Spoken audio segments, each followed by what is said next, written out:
बिस्मिल्लाहिर्रहमानिर्रहीम। हाजिर हूँ मैं आप लोगों के साथ बेटा ब्रांचेस ऑफ बायोलॉजी के साथ। तो पिछले लेक्चर का एंड हमारा हुआ था कि हमने ब्रांच की डेफिनेशन की थी और उसके बाद हमने कहा था कि जी हमने बायोलॉजी के इल्म को डिफरेंट ब्रांचेस में अपनी आसानी के लिए तोड़ा है, अपनी आसानी के लिए तोड़ा है। तो जनाब कुछ ब्रांचेस पुरानी हैं, इसलिए हमारी किताब के जो राइटर हैं, जो ऑथर हैं, उन्होंने उसको वन लाइन डेफिनेशन में उनको ख़त्म किया है। For example, ecology deals with the environmental relations. ठीक, तो ecology deals with the environmental relations. तो इकोलॉजी में आप एनवायरमेंट के रिलेशंस पढ़ते हैं ऑर्गेनिजम्स के साथ। Number 2, embryology deals with the development. ये भी क्लास 9th में पढ़ी हुई है कि किस तरह एक जायगोट, एक बेबी जब बनता है तो जायगोट और बेबी, इन दो स्टेजेस के दरमियानी स्टेज को एम्ब्रियोलॉजी कहते हैं। जायगोट और बेबी पैदा होने तक the developmental stage between the zygote and the newly born या न्यूली हैच्ड बेबी के दरमियान वाली जो स्टेज है उसको एम्ब्रियो कहते हैं। तो अगर आप एम्ब्रियो की स्टडी करें तो that is called embryology, that is called embryology. Human embryo is called foetus और गायनोकोलॉजिस्ट डॉक्टर असल में एम्ब्रियोलॉजिस्ट होती हैं, असल में ह्यूमन एम्ब्रियोलॉजिस्ट हैं। Point number 3, physiology. Physiology, the word physio means function. Physiology means the study of functions of the different organs of the body. तो different organs of the body के functions अगर आप study कर रहे हैं तो that is called physiology. That is called physiology. Next, morphology. The word morpho means structure. The word morpho means structure. So structure is of two types, that is external structure and internal structure. So morphology, that is morphology, जरा मैं सबको mute कर लूं। अच्छा जी, तो morphology के दो types हैं, एक्सटर्नल एंड इंटरनल स्ट्रक्चर। तो external morphology deals with the structure, form. Form का मतलब बेटा शक्ल, स्ट्रक्चर से मुराद साख्त, स्ट्रक्चर, फॉर्म दैट इज शक्ल, and anatomy means internal gross structure, मतलब अंदर का सारा स्ट्रक्चर, अंदरूनी। कि अगर आप outer covering of the body को पीछे कर दो और उसकी कैविटीज में मौजूद उसके ऑर्गन्स की स्टडी करो तो that is called anatomy, that is internal structure. Next है जी palaeontology. Palaeontology deals with fossils, ये भी क्लास 9th में हमने पढ़ी थी। तो yes, palaeontology deals with fossils. Next histology. Histology deals with tissue, class 9th वाली। The word histo means tissues. What are tissues? Group of cells having related functions, they group together to make what? Tissues. Next, evolution.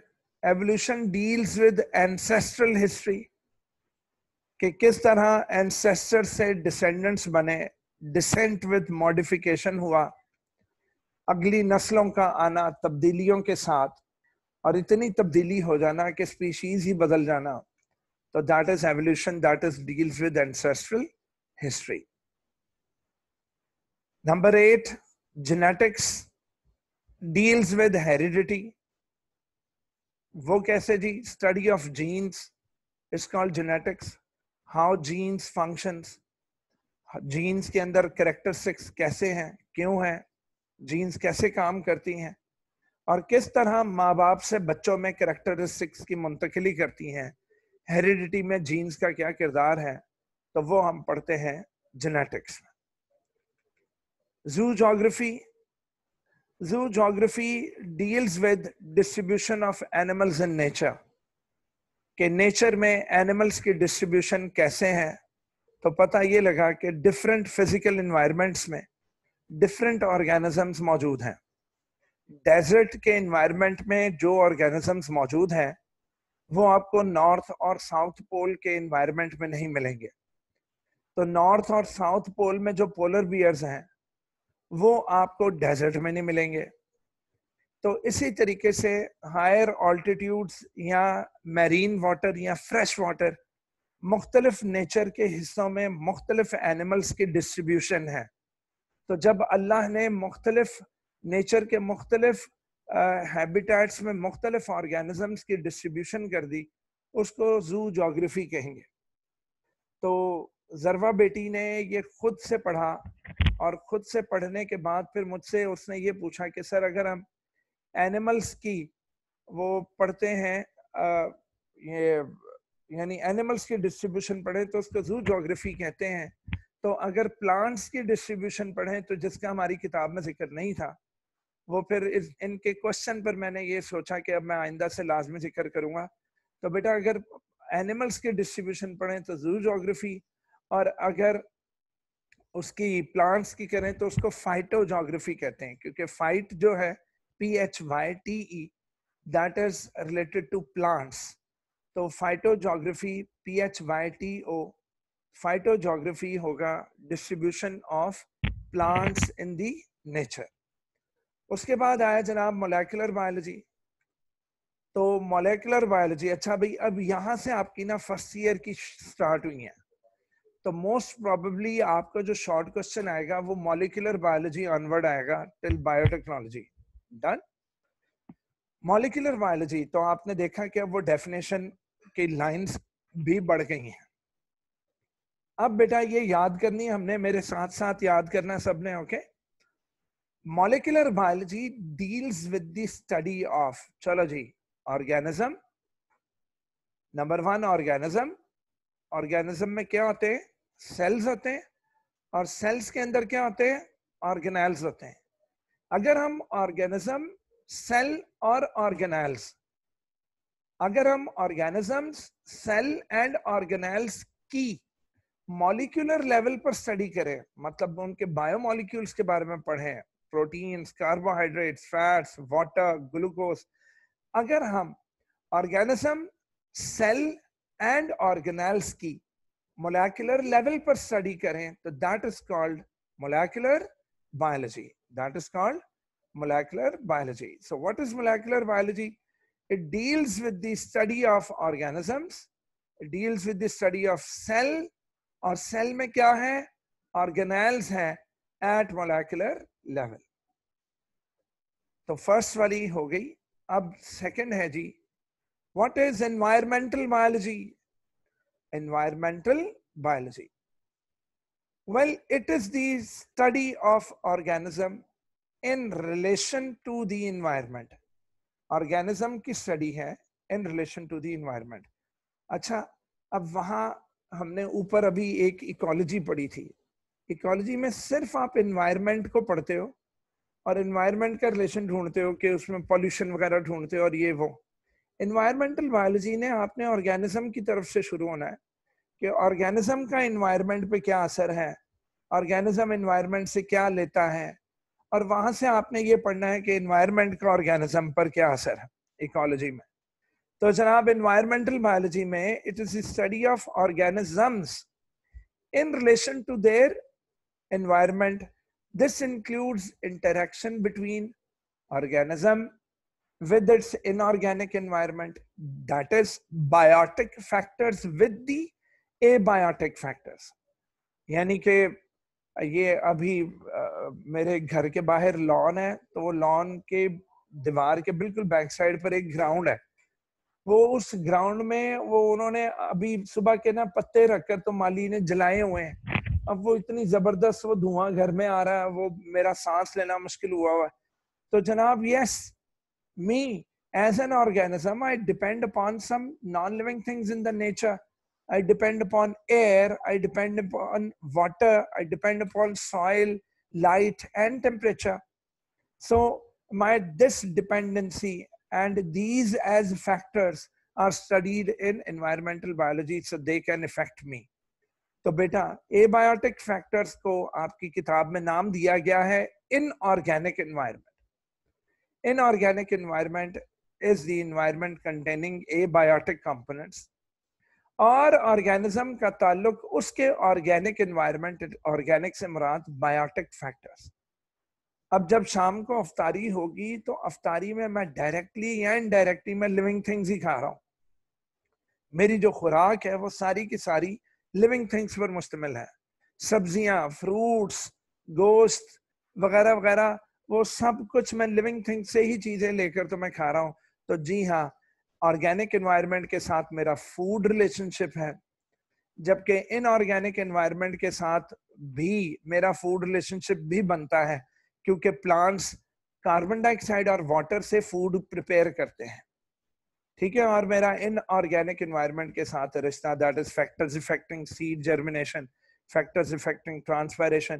तो yes, we all organisms depend upon inorganic and organic, both the factors of the environment, especially as it relates to the human activities. और फिर human activities से relationship हम लोग ढूंढते हैं कि human activities किस तरह मुतासिर हो सकती हैं इन दोनों part of the environment. Next आया जी ह्यूमन बायोलॉजी. बेटा no. नेक्स्ट आया सॉरी माइक्रोबायोलॉजी. उत्तर माइक्रो सारे माइक्रो ऑर्गेनिजम्स के नाम लेने आपने. कौन कौन से जी? चलो फिर शुरू हो जाओ. बैक्टीरिया, वायरसेस, प्रोटोजोन्स, प्रोटोजोन्स में अमीबा वगैरह आता है, and microscopic algae and fungi. क्या क्या भाई? Bacteria, viruses, protozoans, microscopic algae and fungi which cannot be seen with the naked eye. If they are studied through the microscope, these microorganisms की study क्या कहलाती है? माइक्रोबायोलॉजी. क्या कहलाती है मेरा बच्चा? माइक्रोबायोलॉजी. अगला है जी फ्रेश वाटर बायोलॉजी. क्या बच्चों? Fresh water biology very very very very easy. अच्छा, हमने शुरू में पढ़ा था कि बायोलॉजिस्ट ना सिर्फ जानदार को पढ़ता है बल्कि उन बेजान चीजें, दैट इज वो एबायोटिक फैक्टर्स को भी बायोलॉजिस्ट पढ़ता है जो किसी ना किसी तरीके से ऑर्गेनिजम्स पर असरअंदाज होती हैं, जो बतौर फैक्टर्स होती हैं ऑर्गेनिजम्स पर, और वो इफेक्ट करती हैं ऑर्गेनिजम्स पर. तो जी हाँ, फ्रेश वाटर बायोलॉजी में हम पढ़ेंगे organisms that live in fresh water. ये पार्ट 1 हो गया. We will study about organisms living in fresh water bodies. वो फ्रेश वाटर बॉडीज क्या है भाई? वो फ्रेश वाटर बॉडीज हैं rivers and lakes etcetera. Rivers and lakes etcetera. तो जी हाँ, fresh water biology deals with the organisms living in fresh water bodies, that is river and lakes, and also the physical and chemical parameters. Parameters का मतलब होगा बेटा characteristics. तो हम fresh water की फिजिकल और केमिकल कैरेक्टरिस्टिक्स के बारे में भी पढ़ेंगे, उन फ्रेश वाटर बॉडीज की कि किस तरह ये फ्रेश वाटर ऑर्गेनिजम्स पर असरअंदाज होते हैं. तो फ्रेश वाटर के एबायोटिक फैक्टर्स भी पढ़ेंगे कि जो फ्रेश वाटर के लिविंग ऑर्गेनिजम्स पर असरअंदाज हो रहे होते हैं. नेक्स्ट आया जी मैरीन बायोलॉजी. तो मैरीन बायोलॉजी में बेटा सारी डेफिनेशन फ्रेश वाटर बायोलॉजी वाली है, लेकिन उसमें आप फ्रेश वाटर की जगह बस मैरीन लगा दोगे, that is sea water. So it is the study of living things found in seas and oceans. living things which live in seas and oceans, and this includes the study of marine life. फिर दोबारा उसी को जिक्र दोबारा उसने पलट कर किसी और उसमें कर दिया. and the physical and chemical characteristics, and physical and chemical characteristics, वो physical and chemical parameters of the sea which act as factors on the marine life, which act as factors on the marine तो जनाब ये थी marine biology, जिसके अंदर आप study of life in seas and oceans करते हो, और इसमें आप ना सिर्फ लिविंग थिंग्स की स्टडी करते हो बल्कि उन फिजिकल और केमिकल पैरामीटर्स की भी स्टडी करोगे which act as factors upon the marine life. Next है जी पैरासाइटोलॉजी। ये भी बहुत बच्चों वाली है, नाम आपको पता लग गया होगा। पैरासाइट्स ऐसे ऑर्गेनिजम्स होते हैं जो अपने से बड़े साइज के किसी और स्पीशीज के ऑर्गेनिज्म के ऊपर हमला कर देते हैं, बाहर से, या उसकी बॉडी के अंदर चले जाएंगे या फिर उसके सेल्स के अंदर घुस जाएंगे। तो अब बाहर से हमला करें तो जैसे मच्छर है वो ब्लड चूस के चला गया, बाहर से हमला करें तो जैसे लीच है, जोंक है, वो चिमट जाती है, खून चूस लेती है। बेटा जी अगर अंदर जाकर हमला करें तो जिस तरह टेप फॉर्म है, लिवर फ्लूक है, वो बॉडी के ऑर्गन्स के अंदर रहते हैं, हमारे इंटेस्टाइन्स में रहेंगे। तो अगर सेल्स के अंदर की बात करें तो सेल्स के अंदर घुस जाती वायरसेस। ये सारे पैरासाइट्स हैं पुत्र। इन्हें किसी ना किसी तरीके से किसी दूसरे ऑर्गेनिज्म की जरूरत रहती है for food, for shelter, for replication. Virus को तो दूसरे सेल्स की जरूरत रहती है फॉर रेप्लिकेशन, अपने आप को मल्टीप्लाई करने के लिए। तो इन्हें फॉर फूड, फॉर शेल्टर किसी दूसरे ऑर्गेनिज्म की जरूरत होती है। ये उसके अंदर चले जाते हैं, उसको मारते नहीं है। उसको मारेंगे तो खुद भी मरेंगे। उसको मारेंगे नहीं, लेकिन बेटा उसको हार्म जरूर करेंगे। हार्म कैसे करेंगे? उसके ऑर्गन्स को डैमेज कर देंगे या उसको डिजीज दे देंगे, उसको कमजोर दर कमजोर करके, और हो सकता है इन दी एंड वो बंदे की डेथ ही हो जाए। लेकिन जनाब parasitology deals with the study of parasites. The structure, हम इसमें पैरासाइट का स्ट्रक्चर पढ़ेंगे जी। टेप फॉर्म का स्ट्रक्चर क्या है? नंबर 2, टेप फॉर्म एक इंसान से दूसरे इंसान में किस तरह जाता है? नंबर 3, इंसान के बाद टेप फॉर्म का जो दूसरा होस्ट है वो काव है, फिर काव के गोश्त से दोबारा इंसान में कैसे आया? तो हम लाइफ हिस्ट्रीज पढ़ते हैं। लाइफ हिस्ट्रीज में हम पढ़ते हैं इसका एग कब बना और इसका लार्वे कब बनेगा, लार्वी किस तरह निकलेगा, दूसरों में किस तरह जाएगा। तो मोड ऑफ ट्रांसमिशन, फिर लाइफ हिस्ट्रीज पढ़ते हैं। उसके बाद हम होस्ट पैरासाइट रिलेशनशिप्स पढ़ते हैं कि इसका अपने होस्ट के साथ क्या रिलेशन है, इसका अपने होस्ट के साथ क्या रिलेशन है। तो होस्ट पैरासाइट रिलेशनशिप पढ़ते हैं। All these are studied in parasitology. All these are studied in parasitology. So it is the study of parasite. Number 1, structure of parasite. Number 2, mode of transmission of parasite. Number 3, life histories of parasite. And number 4, host parasite relationship. दर्जन 13 होता है। बच्चे दर्जन 2 कर देते हैं, किसी दर्जन में 2 अंडे होते हैं ना मेरा बच्चा। बच्चे सिर्फ यहां तक लिख देते हैं deals with the study of parasites, क्योंकि मैट्रिक में किताब में 9th में सिर्फ इतनी थी, deals with the study of parasites. तो नो मेरा बच्चा, parasitology deals with the study of parasites. अब उस स्टडी में क्या क्या है? स्ट्रक्चर है, मोड ऑफ ट्रांसमिशन है, लाइफ हिस्ट्रीज है, एंड होस्ट पैरासाइट रिलेशनशिप्स हैं। All these are studied in parasitology. Next आया human biology. Next क्या आया जी? Human biology. बेटा जी human biology deals with the, पुत्र जिस ब्रांच का नाम आता है लिख दो।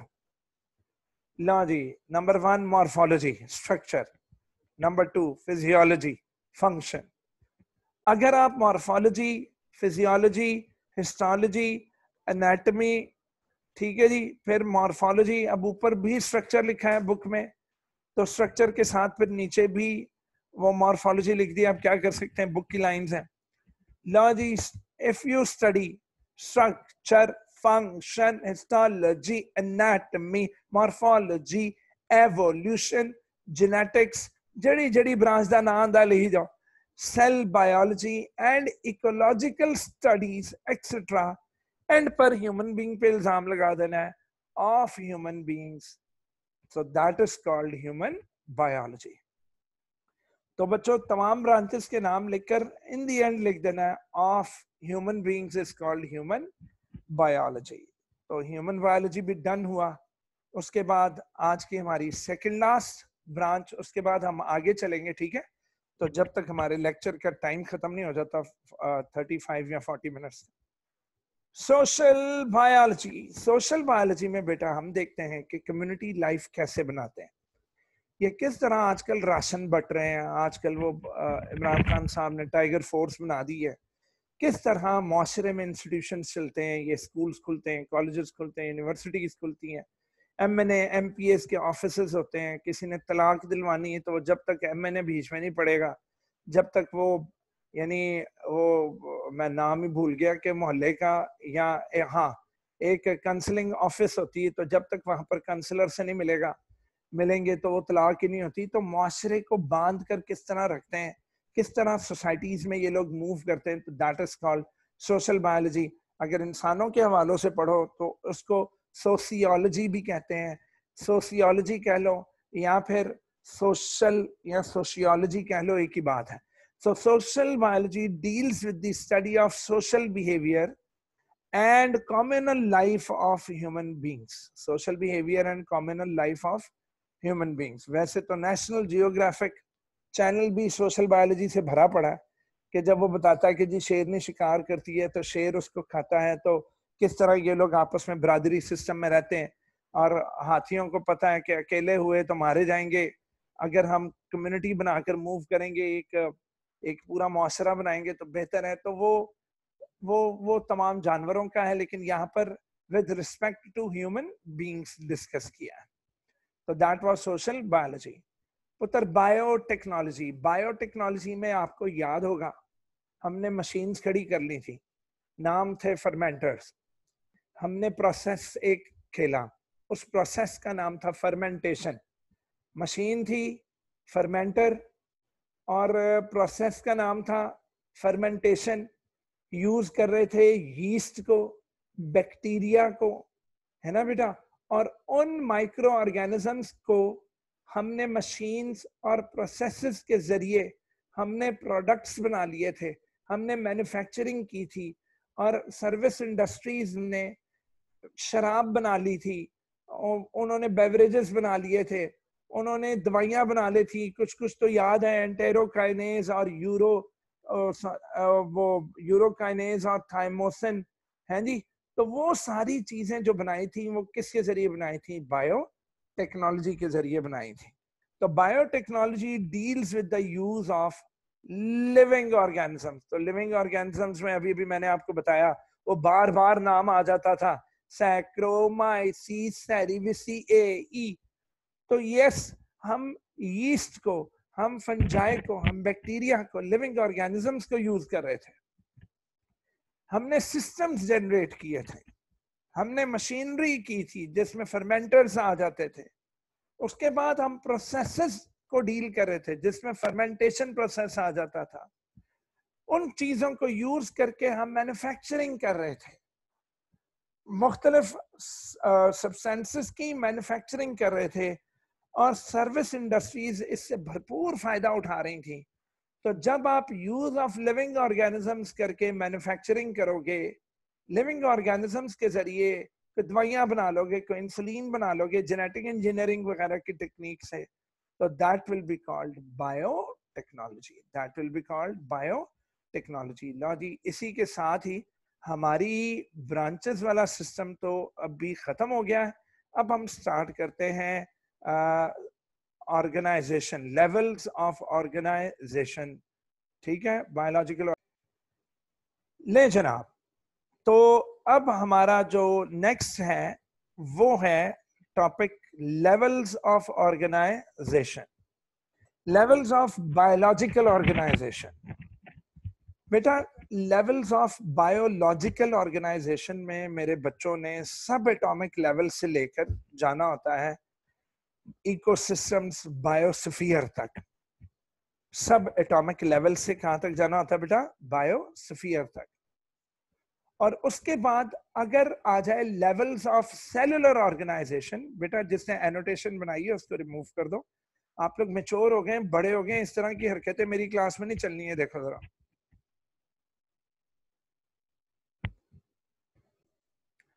तो मेरे बच्चों, अगर हम स्टार्ट करें सेल्स यानी कि unicellular level, multi cellular level, colonial level, तो वो जो है ना, वो जो लेवल्स हैं unicellular, colonial and multi cellular, वो हेडिंग होती है लेवल्स ऑफ सेलुलर ऑर्गेनाइजेशन। तो इन दोनों में आपको ना फर्क समझना होगा। मैं 9th वाले बच्चों को भी बहुत ज्यादा स्ट्रेस करता हूँ। वो लेवल्स ऑफ सेलुलर ऑर्गेनाइजेशन पूछो तो वो बायोलॉजिकल लिखाते हैं, बायोलॉजिकल ऑर्गेनाइजेशन का पूछें तो वो किसका लिखाते हैं, वो सेलुलर का लिखाते हैं। तो जनाब, लेवल्स ऑफ बायोलॉजिकल ऑर्गेनाइजेशन में आपने सब एटॉमिक लेवल से लेकर तो बायोस्फीयर तक लिखना होता है। लो जी, बड़ा ही दिलचस्प टॉपिक ये है, बायो एलिमेंट्स। तो जी हाँ, दुनिया में नेचुरली अकरिंग जो एलिमेंट्स हैं वो हैं 92, और उन 92 में से 16 जो है वो हमारे जानदारों के जिस्मों में पाए जाते हैं। ठीक है जी। तो बायो एलिमेंट्स, अब देखते हैं, hundreds of chemical reactions are involved in maintaining life of even a simplest organism। एक simplest organism की लाइफ को मेंटेन करने के लिए उसके सेल के अंदर डिफरेंट केमिकल रिएक्शंस हो रहे होते हैं, उसके सेल्स के अंदर डिफरेंट केमिकल रिएक्शंस हो रहे होते हैं। इन व्यू ऑफ दिस, अगर हम देखें कि इसी को ले लें कि जनाब केमिकल रिएक्शंस में एलिमेंट्स और कंपाउंड शामिल होते हैं, तो it is something of surprise to find that कि 92 नेचुरली अकरिंग केमिकल एलिमेंट्स में से जो नेचुरली अकर करते हैं वो 92 हैं, बाकी के 26 जो है वो आर्टिफिशियली बनाए हैं इन्होंने। तो टोटल 118 एलिमेंट्स हैं। इन 118 एलिमेंट्स में से 92 नेचुरल हैं, और इन 92 में से only 16 are commonly used in making the chemical compounds from which living organisms are made। तो लिविंग ऑर्गेनिजम्स के तमाम कंपाउंड्स को हमने बाहर निकाल कर जब एनालिटिकल केमिस्ट्री की टेक्निक से ढूंढा कि इन कंपाउंड्स में क्या क्या है, कितना कितना है, तो पता लगा कि अंदर सिर्फ और सिर्फ 16 ऐसे एलिमेंट्स हैं जिनमें ऑर्गेनिज्म की बॉडी पूरी की पूरी पैकअप हो जाती है। एनिमल्स की बॉडी 16 एलिमेंट्स के अंदर अंदर ही पैकअप हो जाती है। ये 16 एलिमेंट्स मुख्तलिफ तरीकों की बॉन्डिंग्स और मुख्तलिफ तरीकों के यानी स्ट्रक्चर्स के साथ, अपने मॉलिक्यूलर स्ट्रक्चर्स के साथ मुख्तलिफ किस्म के हजारों किस्म के कंपाउंड्स बना देते हैं इन लिविंग थिंग्स के अंदर के। These 16 elements and chand others which occur in a particular organism are called bioelements। अब इस स्टेटमेंट में राइटर ने फ्यू अदर्स का नाम ले लिया, चूंकि वो इंतहाई ट्रेस एलिमेंट्स होंगे, इंतहाई कम होंगे, या वो कुछ में होंगे तो बाकियों में नहीं होंगे, तो इसलिए वो 16 एलिमेंट्स को अलग कर रहा है और फ्यू अदर्स को वो कर रहा है अलग। तो 16 एलिमेंट्स ये तो लाजमी है, 16 elements, and few others which occur in the particular organism are called bioelements। So this was the definition of bioelements, कि 16 elements and few others which occur in a particular organism are called bioelements। फिर दर्जन 13 होता है, तो आपने ये वाली line भी लिख देनी है कि these 16 elements are commonly used in forming the chemical compounds from which living organisms are made। From which living organisms are made। लो मेरा बच्चा, 16 में से जो 6 हैं, इन 16 में से जो 6 हैं, in human body 6 bioelements out of 16, 6 bioelements out of 16 account से मुराद are responsible for 99% of the total body mass। तो अगर मेरी बॉडी का जो मास है, मेरी बॉडी का जो 100% जो मेरा वेट है, वो 100% वेट में से 100% मेरी बॉडी के 99% पुत्र सिर्फ 6 केमिकल्स, 6 एलिमेंट्स बना रहे हैं, और वो है OCHNCAP. क्या? O, then CHNCAP.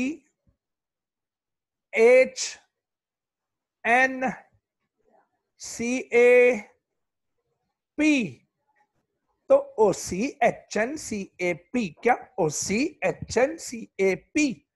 तो जी हाँ, हमें याद हो गए ये 6 के 6. OCHNCAP. O से ऑक्सीजन, C से कार्बन, H से हाइड्रोजन, N से नाइट्रोजन, एंड Ca से कैल्शियम एंड फास्फोरस. यहां से मुझे एक क्लास फेलो मेरा याद आ गया, बल्कि याद आ गई. वो हाइड्रोजन और नाइट्रोजन को ना बड़े कमाल के तरीके से जेन बोलती होती थी.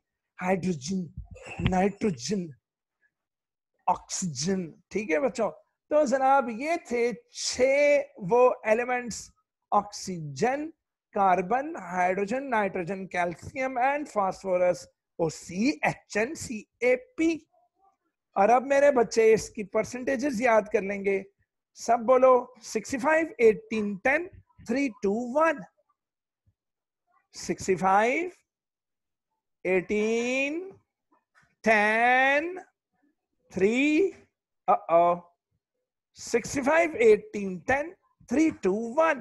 65, 18, 10, 3, 2, 1. बेटा very very very very very very important MCQs के इन 6 एलिमेंट्स के नेम्स लिखें जो 99% ऑफ द टोटल मास बना रहे हैं, और उनकी परसेंटेजेस बताइए. तो 65, 18, 10, 3, 2, 1 एंड OCHNCAP. और उसके बाद हमारी आज की लास्ट हेडिंग आई कि भाई 6 का तो जिक्र कर लिया, बाकी के 10 का क्या? तो जनाब other 10 bio elements include only about 1% जो बना रहे हैं, क्योंकि 99% तो ऊपर हो गया था, तो अबाउट 1% है जी. मेरे बच्चों ने कहना है कस. चलो जी, ये देखें भाई, मेरे बच्चों ने कहना है कस, KS कस, कल. तो ये अलग से याद करना है, कसकल. फिर नमजी, ये अलग से कर लो, कसकल नमजी, कसकल नमजी, कसकल नमजी. फिर मेरे बच्चों ने कहना है फीकू. ये देखें फीकू, कसकल नमजी फीकू. और एंड पर आया मंजनी. वाओ, मंजनी. तो मंजनी, कसकल नमजी फीकू मंजनी. तो के से पोटेशियम, S से सल्फर, Cl से chlorine, sodium, magnesium, iron, copper, manganese and what, zinc and iodine. कसकल नमजी फीकू मंजनी. बेटा इनकी परसेंटेजेस भी एक ट्रिक से याद होंगी. पूछो कैसे? 0.35, फिर एक कम किया 0.25, फिर एक और कम कर दिया 0.15, फिर सेम हो गया 0.15. 1, 2, 3 गो. 0.35,